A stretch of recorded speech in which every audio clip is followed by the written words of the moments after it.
What it do, homies? It's your boy David, and I'm back today. We got some new Jinjer, or new to me Jinjer. Call Me a Symbol, which I believe, after reading the description, is from one of their latest albums, I believe. Yes, Call Me a Symbol. Check out their fifth single, Call Me a Symbol, from the new Jinjer album, Wallflowers. Okay, so super excited to jump straight into this. Let's go ahead and shut up and turn it up. Oh yeah, okay. Nights where our people have to suffer this.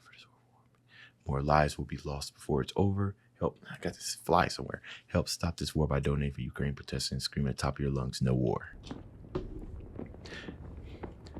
Now, I'm not necessarily, like a political channel and everything, and I don't like to dive into topics like what's going on with Russia and Ukraine, because for the simple fact that I don't have all the information, you know what I mean?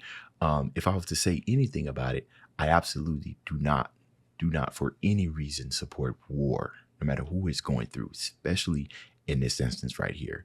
So this is a great start, and it kind of gives me an idea of what this song's about to be about. And I'm so glad that they're using their platform for something like this. You know what I mean? Sometimes when we're talking about labels and when they're making music and everything, sometimes a lot of them are all about the almighty dollar. You know what I mean? So the only time they would like jump into certain things is if it's favorable for them. But sometimes, people like ourselves, we want to see that type of support from people with a huge platform, especially if you are knowledgeable about what's going on. So I'm glad that they are going this direction, or what seemingly looks like they're going this direction.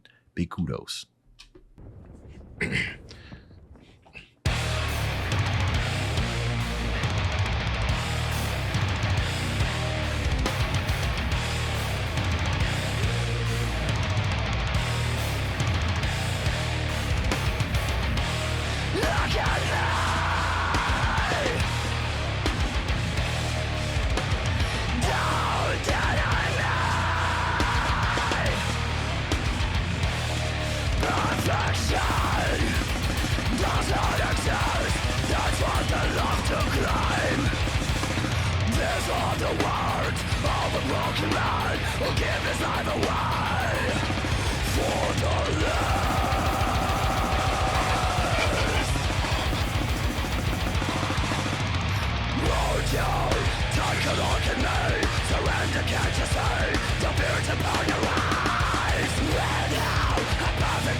Hey, yo, I have reactions to Jinjer, but I do not remember her being able. I must have been asleep. The amount of rage that's coming through her voice is immense. Call to action. This is like one of those rallies that you can feel good about supporting. You know what I mean? Because it's not always sad. Sometimes you just want to it's like an expression. You know what I mean? I got to bring up the lyrics because I can't understand a word that she's saying, and I'm not going to front like I do. And I want to try to understand as much as I can. So I got the lyrics over here to the right of me, but let's continue to hear this because this is absolutely amazing. My last bit, they are crawling here. What travels over them, my head. Perfection does not appear in front of a blinded man. That's facts. Perfection is what they fear. I will gladly give their life away for this.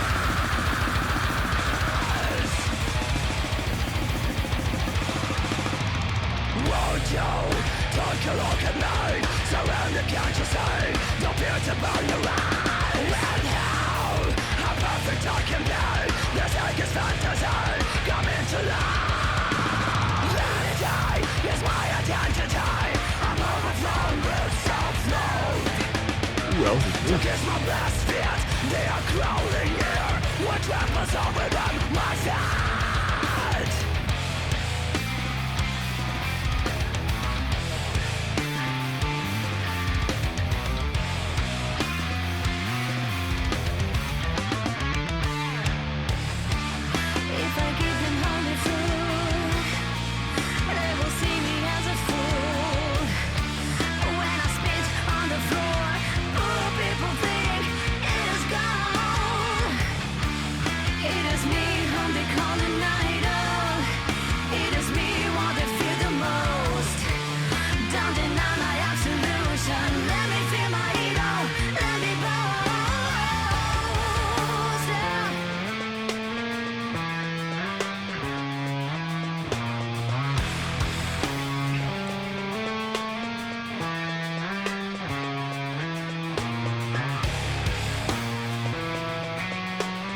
Sitting there looking all iconic and beautiful and powerful.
Okay, so I'm so glad I picked up the lyrics. I'm so glad I looked up the lyrics because, like I said, if I went through this, for those of you who hate commentary, just came for the reaction, thank you for watching. I'm going to attempt to see what I can understand from this, right? So,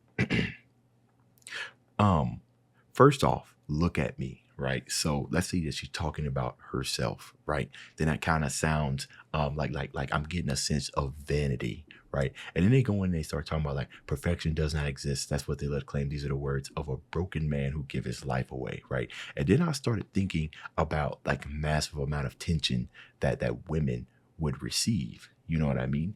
Regardless if they aren't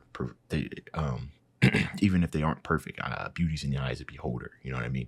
So what's perfect to me, what's perfect to you, a whole lot of people come to a collective agreement and see that a woman is perfect, not even knowing like everything there is to know, right? Just pretty much just basing it off appearance, but they could be like the most evilest of people possible, and you be none the wiser, right? But then she goes in and says that, surrender, right? So look at me, lust after me, right? And still almost hammering in that I am perfect, right? With how this is how perfect I can be. Surrender, don't fear to burn your eyes. Like just look and don't take your unwavering gaze away from me.